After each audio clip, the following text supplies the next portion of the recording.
નમસ્કાર ધોરણ 11 ના વિદ્યાર્થી મિત્રો, ગુજરાતી વ્યાકરણ આપણે ભણવા જઈ રહ્યા છીએ. એમાં એકમ 1 જેનું નામ છે શબ્દ પ્રયોગ, શબ્દ ઘડતર અને પ્રત્યોગ. આમાં વ્યાકરણ અને લેખન બે શીખવાનું છે. ખાસ વાત કરીએ તો વિદ્યાર્થીઓના વ્યાકરણમાં માર્ક વધારે કપાતા હોય છે. વિદ્યાર્થીઓને વ્યાકરણમાં થોડો ઇન્ટરેસ્ટ રસ ઓછો પડતો હોય છે. પણ જો થોડું પદ્ધતિસર જો વ્યાકરણ શીખવામાં આવે તો વ્યાકરણ ખૂબ સહેલું હોય છે અને વ્યાકરણ દર વખતે શીખવું પડતું નથી, કારણ કે વ્યાકરણ બદલતું નથી. સંધિ જે આઠમામાં ભણવામાં આવ્યો એમાં એકાદો કંઈક વધારો થાય, બાકી 9-10 માં એ જ આવે, એ બદલે નહીં. પાઠ કાવ્ય બદલી જાય, વ્યાકરણ ક્યારેય પરિવર્તન પામતા નથી. કદાચ અભ્યાસક્રમ જૂનો અને નવો થાય તો વ્યાકરણમાં ફેરફાર થતો નથી. તો વિદ્યાર્થી મિત્રો, થોડું વ્યાકરણમાં ધ્યાન આપજો. બીજું, પરીક્ષા સિવાયની આપણે વાતો કરીએ તો ધોરણ 11 બારની પરીક્ષાને આપણે એક સાઈડમાં મૂકો. આજે ક્લાસ 3 એટલે કે પટાવાળાથી ક્લાસ 4, પટાવાળાથી શરૂ કરીને ક્લાસ 1 કલેક્ટર સુધીની કોઈ પણ એક્ઝામ લેવાય, આ બધી જ પરીક્ષાઓમાં 20 માર્કનું ગુજરાતી વ્યાકરણ હોય છે અને આ વ્યાકરણ તમને નોકરી અપાવવામાં ખૂબ સહાયક બને છે. હવે મૂળ વાત કરીએ તો શબ્દ પ્રયોગ. જ્યારે કોઈ વ્યક્તિ વાત કરતી હોય, એ વાતની અસર આપણા ઉપર ત્યારે થાય કે એને કેવા શબ્દો પસંદ કર્યા છે. અર્થ ભલે એક જ હોય, પણ વાત કરવાની રજૂઆતમાં એના શબ્દો બહુ કારણભૂત હોય છે. અમુક વ્યક્તિઓની શિખામણ તમને ગમતી નથી અને બીજી વ્યક્તિની શિખામણ તમને ગમે છે. આ બે પાછળનો જો કોઈ સૂક્ષ્મ ભેદ હોય તો એ છે એની શબ્દ પસંદગી. શબ્દ છે એ બહુ કારણભૂત હોય છે. આમ તો ગુજરાતીમાં એક કહેવત છે, જીભથી ચડે માનવી, જીભથી પડે માનવી. તમે તમારી વાણીથી જ તમારી પ્રગતિ કરી શકો અને તમારી પ્રગતિમાં તમારી વાણી બાધારૂપ પણ બની શકે. અહીંયા કોઈને માખણ લગાડવાની વાત કરવાનું જ નથી, એ ગુજરાતીમાં છે નહીં ને મારા જીવનમાં નથી. પણ યોગ્ય સમયે યોગ્ય પસંદગી છે એ બહુ ખૂબ જ જરૂરી હોય છે. તમે કયા સ્થળે કઈ વ્યક્તિ સામે, કેટલી ઉંમરની વ્યક્તિ સામે ઊભા છો, એ પ્રમાણે તમારે શબ્દો પસંદ કરવા જોઈએ. તમે એક વ્યક્તિને ઉદ્દેશીને બોલો છો, તમે બધી વ્યક્તિને ઉદ્દેશીને બોલો છો. જો તમારી શબ્દ પસંદગી યોગ્ય હોય તો કોઈ માણસને તમે ખીજાડા હો તો પણ એ સાંભળી લે છે. અમુક શિક્ષક વિદ્યાર્થીઓને હાથ ઉપાડે ગમે તેવા શબ્દો કહે તો એનું સાંભળી લે, કંઈક સાહેબ સાંભળતા. એક ઉદાહરણ દઉં કે ઘણી વખત કોઈ એમ કે વિદ્યાર્થીઓને, કોઈ શિક્ષક કેવું ન જોઈએ છતાં એમ કે આ તમારા બાપાનો બગીચો છે, તમે હવે એમ રખડો છો. સહજ છે, આ શબ્દ વિદ્યાર્થીઓને નહીં ગમે, પણ એની જગ્યાએ એમ કહેવામાં આવે કે મિત્રો, અહીંયા આપણા મમ્મી પપ્પાની પ્રોપર્ટી નથી, આ સરકારની છે, આ કોઈ સંસ્થાની છે, તો આપણો અધિકાર નથી કે આપણે એને નુકસાન કરી શકીએ. હા, તમારા મમ્મી પપ્પાની પ્રોપર્ટી હોય, તમારા ભાગ આવ્યો હોય તો તમે જાતે એને નુકસાન પહોંચાડી શકો. સારી બાબત નથી, પણ એ તમારા મનની ઈચ્છા છે. વાત એક જ છે, પણ આ વાતમાં આ વાતમાં કેટલો ફેર છે. ક્યારેક કોઈ વિદ્યાર્થી કે માણસ એમ કે હું ગમે એમ થાય મારા બાપની ઇજ્જત જવા નહીં દઉં, હું કોઈ પણ સંજોગોમાં મારા બાપની ઇજ્જત જવા નહીં દઉં. ત્યાં એ બાપ શબ્દ વાપરે છે, ત્યાં બાપ શબ્દ સારો લાગે છે, એનો એ વ્યક્તિ બાપ શબ્દ વાપરે છે, પણ એને પૂછો તારા બાપનું નામ શું, તો ખીજાય છે. નહીતર એ જ એના પિતા માટે બાપ શબ્દ વાપરે છે, ત્યાં આપણે એમ કહેવું પડે તારા પિતાનું નામ શું, તારા પપ્પાનું નામ શું. નહીતર જે વ્યક્તિ પોતે જ બાપ શબ્દ બોલે છે એને જ તમે એમ કહો કે તારા બાપનું નામ કેવું લાગશે. એટલે શબ્દો સમાનાર્થી ભલે હોય, પર્યાયવાચી ભલે હોય, પણ ગમે ત્યારે એક શબ્દ વાપરી શકાતો નથી. તો વ્યવહારુ જીવનમાં પણ ખૂબ જરૂરી છે. વ્યાકરણ અથવા કે લેખન વિભાગ, તમે નિબંધ લખતા હો, તમે પત્ર લખતા હો, તમે અહેવાલ લખતા હો, તમે વિચાર વિસ્તાર કરતા હો, આ બધી જ જગ્યાએ મિત્રો તમારી શબ્દોની પસંદગી છે એ ખૂબ જરૂરી છે. કોઈ પણ વાક્ય વિચાર જ્યારે વાક્ય રૂપે મુકાય ત્યારે પ્રથમ શબ્દ પસંદગી થાય. એક જ અર્થ ધરાવતા ઘણા શબ્દો કોષમાં હોય છે, પણ એમાંથી આપણે અર્થ સાથે વધારે નજીક કયો શબ્દ રહેશે, આપણો વિચાર રજૂ કરવા કયો શબ્દ વધારે પસંદ કરવો, એ આપણે નક્કી કરવાનું છે. દાખલા તરીકે આપણે બોલીએ કે તેઓ ખૂબ સરસ બોલ્યા. લખીએ આપણે તેઓ ખૂબ સરસ બોલ્યા. તો અહીંયા અર્થ એમ થાય છે કે કોઈ વ્યક્તિએ તમને વક્તવ્ય આપ્યું, એનું વક્તવ્ય ખૂબ સરસ હતું, ખૂબ સરસ, મને ગમે તેવું હતું, પણ એની જગ્યાએ એવું લખીએ કે તેઓ મને ખૂબ બોલ્યા. તો અહીંયા જે બોલ્યા ખૂબ ને જે છે આનો અર્થ શું થશે? વઢ્યા, મારા ઉપર ગુસ્સો કર્યો, મને ખીજાણા, મને ઠપકો આપ્યો, એઓ મારા ઉપર બહુ બોલ્યા. તો એનો અર્થ શું થશે? ખીજાણા. પણ સરસ બોલ્યા તો એનું વક્તવ્ય સારું. બીજું આપણે એક ઉદાહરણ લઈએ કે આપણે એમ કહીએ કે તેઓ નામ સાથે લઈએ ગાંધીજી બહુ મોટા માણસ હતા. ગાંધીજી બહુ મોટા માણસ હતા. વાક્ય બે, તે સરોવર બહુ મોટા છે. અહીંયા બે જગ્યાએ મોટા શબ્દ આવ્યો છે બાળકો. જુઓ, ગાંધીજી બહુ મોટા માણસ હતા. અહીંયા મોટાનો અર્થ ગાંધીજીની હાઈટ બહુ વધારે હતી? નહીં. ગાંધીજીનું કદ વધુ હતું? નહીં. ગાંધીજીની ગુણ પ્રતિભા, એની વ્યક્તિમત્તા ઊંચી કક્ષાની હતી. અહીંયા મોટાનો અર્થ શું થશે? ગુણની બાબતમાં. અને અહીંયા સરોવર બહુ મોટા છે તો કદની બાબતમાં, પહોળાઈની બાબતમાં, ઊંડાઈની બાબતમાં. એટલે એકનો એક શબ્દ જ્યારે વાક્યમાં પ્રયોજાય ત્યારે જુદા અર્થ પ્રગટ કરે છે. તો વિદ્યાર્થી મિત્રોએ જ્યારે લેખન વિભાગ કરતા હોય ત્યારે ખાસ ધ્યાન રાખવું જોઈએ કે મેં પસંદ કરેલું કે વિચારેલા વાક્યમાં કયો શબ્દ યોગ્ય લાગશે એ ધ્યાન રાખવું જોઈએ. વ્યવહારુ ભાષામાં પણ તમારો ઉદ્દેશ હેતુ સાચો હોય, સારો હોય, પણ તમારી શબ્દ પસંદગી ખોટી હોય તો સામેવાળી વ્યક્તિને દુઃખ લાગી જાય છે. ક્યારેક તો શ્રેષ્ઠ અને શિષ્ટ શબ્દ જો યોગ્ય જગ્યાએ ન મૂકવામાં આવે તો એક અપભ્રંશ ગાળ બની જાય છે.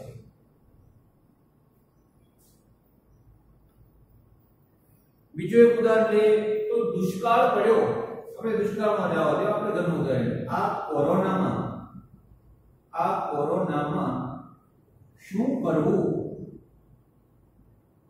કઈ સૂઝતું નથી. આ કોરોનામાં શું કરવું કઈ સૂઝતું નથી. વાક્ય એક બરાબર ધ્યાન આપજો. વાક્ય બે,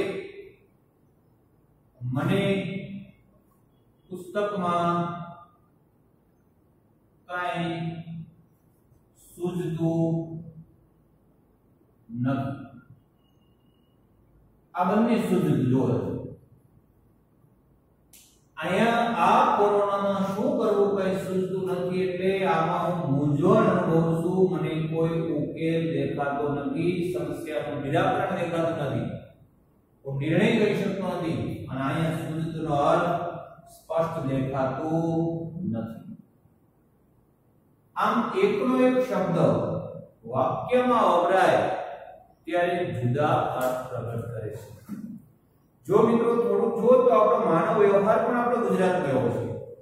હું અહીં એક શિક્ષક તરીકે ઉભો છું. મને કોઈ અહીંયા પૂછે તમે કોણ છો તો હું એમ કહીશ કે હું ધોરણ 10, ધોરણ 11, ધોરણ 12 ગુજરાતીનો શિક્ષક છું. હું મારી સોસાયટીમાં ઉભો છું. કોઈ પૂછે તમે કોણ છો તો એમ કહીશ કે આ સોસાયટીનો હું એક રહેવાસી છું.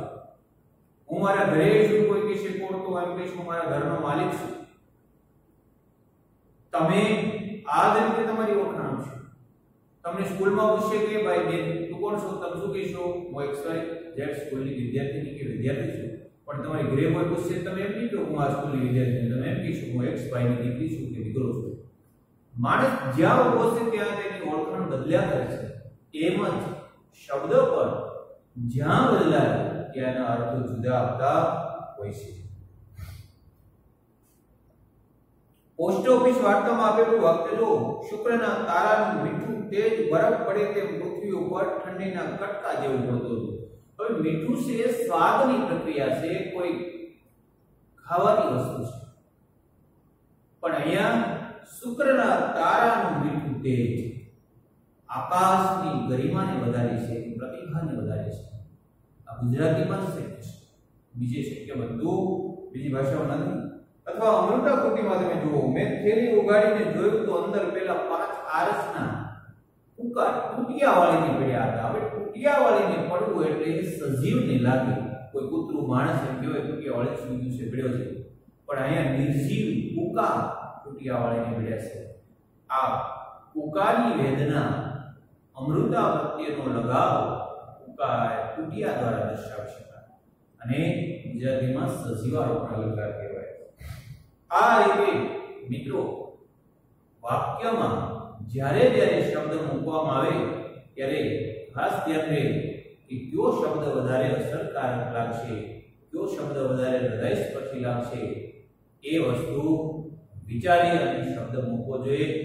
માત્ર પરીક્ષામાં નહીં, વ્યવહાર જીવનમાં પણ કોઈ વ્યક્તિ સાથે વાત કરીએ ત્યારે આપણે વિચારવું જોઈએ કે આપણે એને કયો શબ્દ વાપરશું તો એને સારું લાગશે, અથવા એનું અને મારા બંનેનું લેવલ જળવાશે. શબ્દો છે એ વિચાર પ્રક્રિયામાં, ભાવ પ્રક્રિયામાં ખૂબ કારણભૂત હોય છે. પેલા મેં કીધું, ફરી કહું, જીભથી ચડે માનવી, જીભથી પડે માનવી. આ શબ્દથી જ માણસ આગળ જાય છે, અને શબ્દથી જ માણસને અધપતન તરફ જવું પડે છે. હવે આપણે જોઈએ તો ગુજરાતી ભાષામાં અનેક શબ્દો છે, પણ આ અનેક શબ્દો કઈ રીતે બન્યા છે એની આપણે થોડી વ્યાકરણિક તપાસ કરીએ તો ગુજરાતી ભાષામાં મૂળ 2 પ્રત્યયો છે. પહેલું છે પૂર્વ પ્રત્યય અને બીજું છે પર પ્રત્યય. જે શબ્દની આગળ લાગે તે પૂર્વ પ્રત્યય. પૂર્વ એટલે પહેલા. જે શબ્દની પાછળ લાગે તે પર પ્રત્યય. હવે આપણે બંનેનું એક ઉદાહરણ જોઈએ તો જે શબ્દની આગળ લાગે તે પૂર્વ પ્રત્યય. દાખલા તરીકે પુત્ર, તો આપણે લખી શકીએ સુપુત્ર, અને સુ આગળ લાગ્યું છે. એ જ રીતે જે શબ્દની પાછળ લાગે તે પ્રત્યય છે. તો સમાજ, તો એને ઈ પ્રત્યય લગાડી, સામાજિક માં ઈ પ્રત્યય લગાડી. આવા ગુજરાતી ભાષામાં અનેક પ્રત્યયો છે, એટલે નવા નવા શબ્દો બનાવવા પડતા નથી. અર્થઘટન બદલાવવા માટે જુદા જુદા પ્રત્યય લગાડો અને તમારો વાણી વ્યવહાર વધારે ને વધારે માત્રામાં વિસ્તારિત થતો જાય. શબ્દોને કોઈને કોઈ મૂળ અંગ પરથી બનેલા હોય છે. આ મૂળ અંગો રૂપો આપણે ધાતુ કહીએ છીએ. ધાતુ કોને કહેવાય? શબ્દના મૂળ રૂપને. સંસ્કૃતમાં તમે ભણો છો, વદ શબ્દ છે તો એ ધાતુ છે. વદામી, વદસી, વદતી, વદંતી, આ બધાના રૂપો છે. ટૂંકમાં શબ્દનું મૂળ રૂપ એટલે ધાતુ. જો આવા ધાતુઓ પરથી આપણે શબ્દો ન બનાવતા હો તો દરેક કાર્ય વર્ણન માટે આપણે કેટલા બધા શબ્દો યાદ રાખવા પડે. આપણું કામ અતિશય અઘરું બની જાય. આજે જ મૂળ રૂપને પ્રત્યયો લગાડીને નવો શબ્દ બનાવી આપણે શબ્દ પાસેથી ધારેલો અર્થ મેળવી શકીએ. તેમ કરવાથી ઓછા શબ્દમાં ઘણું કહેવાય પણ જાય છે. વાત કાનને પ્રિય લાગે છે. શબ્દો ઓછા થયાની વાક્ય પણ સરળ લાગે છે. પરિણામે જલ્દીથી અર્થગ્રહણ થાય છે. પૂર્વ પ્રત્યયમાં આપણે જોઈએ તો પુસ્તકમાં તમે જોજો પેજ નંબર 19 બધા ખોલે, એમાં પહેલું લખ્યું છે ખૂબ. ખૂબ ઉપરથી ખૂબ શબ્દ બન્યો. શું બન્યો? ખૂટ. શબ્દ બન્યો ખૂટ.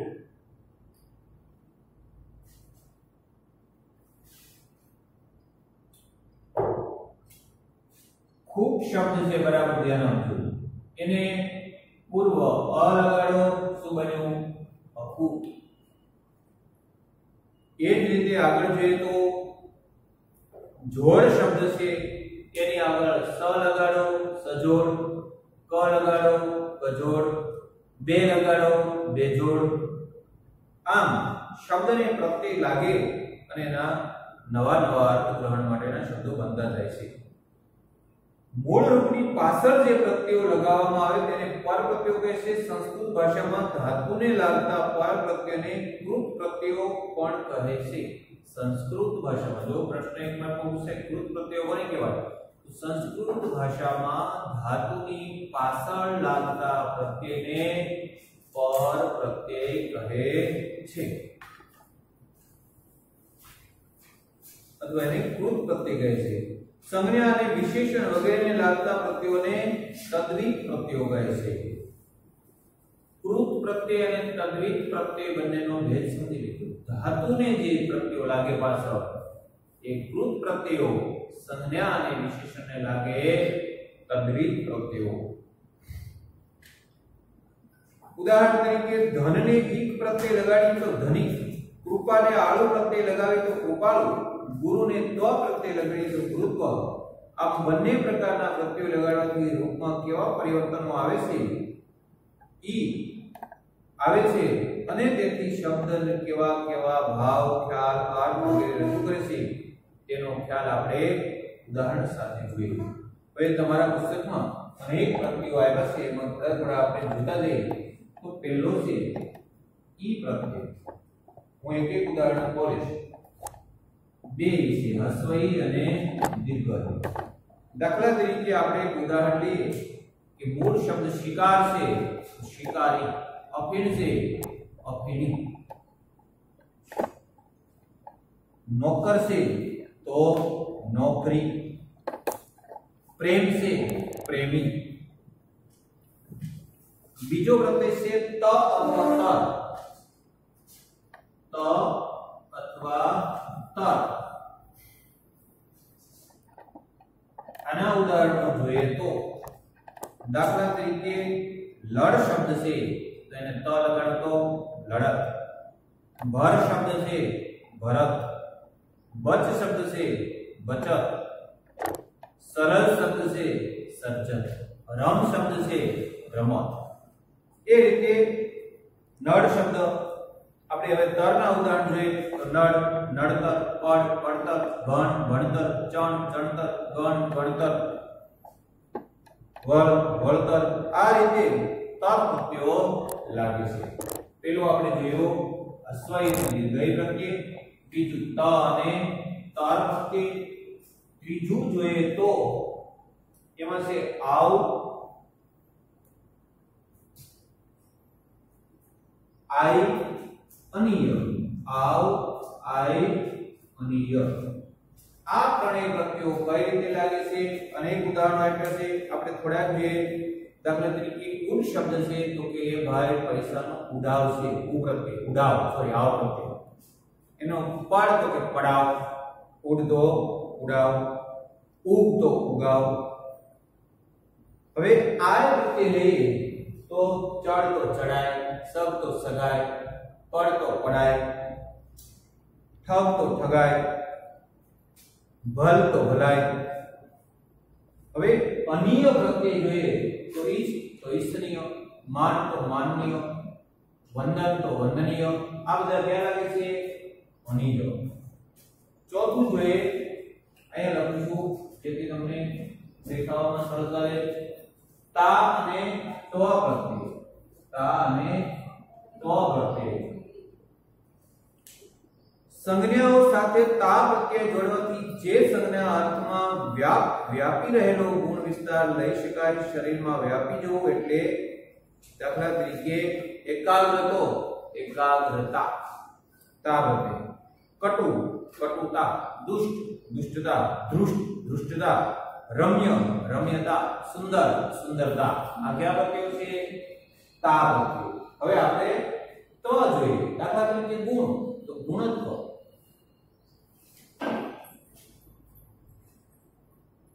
તત્ તો તત્વ. ગુરુ, ગુરુત્વ.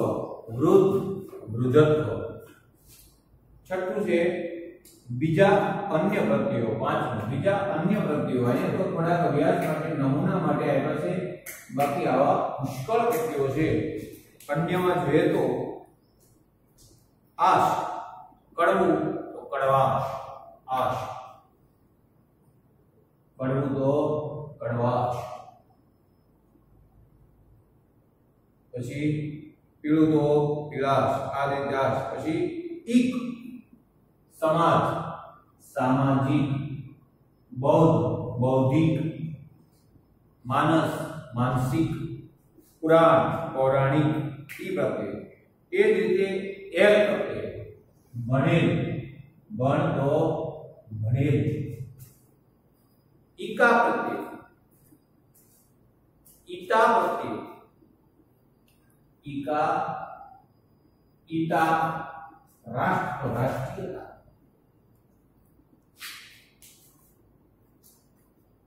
એલ પ્રત્યય, ભણ તો ભણેલ, કર તો કરેલ. અહીં બે ત્રણ શબ્દોના બદલે એલ પ્રત્યય મૂકીને રૂપમાંથી વિશેષણ રૂપ બને છે. એક જ શબ્દથી કામ ચાલે છે. આ પ્રમાણે આપણે જોયું છે. પર પ્રત્યય શબ્દની પાછળ લાગે છે. તેના કૃત પ્રત્યય અને તદ્ધિત પ્રત્યય એમ બે પ્રકાર છે. બરાબર ધ્યાન આપજો. પ્રત્યયના મૂળ બે પ્રકાર, કૃત પ્રત્યય અને તદ્ધિત પ્રત્યય. જે ધાતુની પાછળ લાગે કૃત પ્રત્યય, સંજ્ઞા કે વિશેષણની પાછળ લાગે તદ્ધિત પ્રત્યય. પેટા પ્રકાર બે, પૂર્વ પ્રત્યય, પર પ્રત્યય. શબ્દની આગળ જે પ્રત્યય લાગે પૂર્વ પ્રત્યય, શબ્દની પાછળ લાગે પર પ્રત્યય. પ્રત્યયો નામ, સર્વનામ, વિશેષણ, મૂળ ધાતુ વગેરેને લગાડીને તેમાંથી નવો શબ્દ બનાવી શકાય છે. પ્રત્યયનો ઉપયોગ શું? તો કે કોઈ નામ, સંજ્ઞા, વિશેષણને પ્રત્યય લગાડી અને નવો શબ્દ આપણે બનાવી શકીએ. પૂર્વ પ્રત્યયો શબ્દની પહેલા લાગે છે પણ સંજ્ઞાની આગળ લાગનાર અવ્યય તેને પૂર્વક કહેવાય છે. ખાસ ધ્યાન આપજો. નવો શબ્દ આવ્યો પૂર્વક. પૂર્વક કોને કહેવાય? તો પૂર્વક તે સંજ્ઞાની આગળ લગાડવામાં આવે. પૂર્વ પ્રત્યયો શબ્દની પહેલા લાગે છે પણ સંજ્ઞાની આગળ લગાડનાર અવયવ તે પૂર્વક છે અને ધાતુમાંથી બનેલ શબ્દની આગળ લાગનારને ઉપસર્ગ કહેવાય. દાખલા તરીકે અ જોઈએ તો ધર્મનું, અધર્મ, ન્યાયનું, અન્યાય, મૂલ્યનું, અમૂલ્ય વગેરે. પર પૂર્વક તો પર તો પરાયું, પાયું વગેરે. બે પૂર્વક, આગલું તો કે બે આગલું, આ બધા વિરોધાર્થી જેવા શબ્દો છે. સાવ સહેલું છે, એમાં કશું નથી. પરિ ઉપસર્ગ તો ચારે તરફ, તો પરિ આગળ લગાડી દો. ક્રમણ તો પરિઉત્ક્રમણ. સ્થિતિ તો પરિસ્થિતિ. પરિણામ, પર્યટન, પરિભ્રમણ, પરિમિતિ, પરિચય. આ બધું આગળ ઉપસર્ગ રૂપે પરી લાગે છે. અહીંયા આ વ્યાકરણ પણ પૂરો થાય છે. ફરીવાર મિત્રો તમને ડીપમાં સમજાવું છું. ખાસ ધ્યાન રાખજો. આખો અભ્યાસ ફરીવાર સમજાવ્યો છું. આપણે ભણીએ છીએ ધોરણ 11 ગુજરાતી વ્યાકરણમાં શબ્દ પ્રયોગ, શબ્દ ઘડતર અને પ્રાપ્તિઓ. તો જ્યારે આપણે લખતા હોઈએ કે બોલતા હોઈએ ત્યારે કયા વાક્યમાં કયો શબ્દ મૂકવો એ વિચારવાની ક્રિયાને શબ્દ ઘડતર કહી શકાય. એક શબ્દ પાસેથી આપણે જુદા જુદા કામ લઈ શકીએ. ગુજરાતી શ્લેષાત્મક ભાષા છે. એકના એક શબ્દ જુદા જુદી જગ્યાએ જુદા જુદા અર્થ પ્રગટ કરે છે. ઉદાહરણ આપણે લીધું કે આ કોરોનામાં શું કરવું મને સૂઝતું નથી અને દાદાને આંખે સૂઝતું નથી. તો પહેલા વાક્યમાં સૂઝતનો એટલે ઉકેલ મળતો નથી અને બીજા વાક્યમાં સૂઝવામાં આંખે દેખાતું નથી. બીજી વસ્તુ કે પ્રત્યય, પૂર્વ પ્રત્યય અને પર પ્રત્યય અથવા કૃત પ્રત્યય અને તદ્ધિત પ્રત્યય, આમ બે પ્રકારો છે.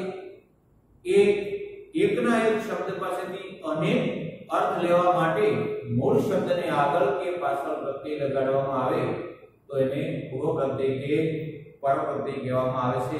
પછી ઉપસર્ગ અને પછી જોઈએ તો પૂર્વક અને ઉપસર્ગ એ પણ ધાતુને લગાડવાથી આપણને નવા નવા વિરોધી શબ્દો મળે છે. હાજર તો બેહાજર વગેરે આપણે ઉદાહરણો જોયા. હવે આપણે મિત્રો સ્વાધ્યાય જોઈએ તો નીચેના વાક્યમાં રહેલો અર્થ ભાવ સ્પષ્ટ કરો. આ ખાલી સમજવા માટે છે, પરીક્ષા લક્ષી નથી. એક એક પ્રશ્ન કરાવીશ, બાકી તમારે જાતે કરવાનું છે. પ્રશ્ન નંબર 2 જો નીચેના વાક્યમાં ઘાટા પદોમાં ઈ પ્રત્યય ઉમેરી જરૂરી ફેરફાર કરી વાક્ય બનાવો. દાખલા તરીકે આ માણસ પંજાબી રાજ્યનો છે, બરાબર ધ્યાન આપજો, સ્વાધ્યાય કરાવું છું।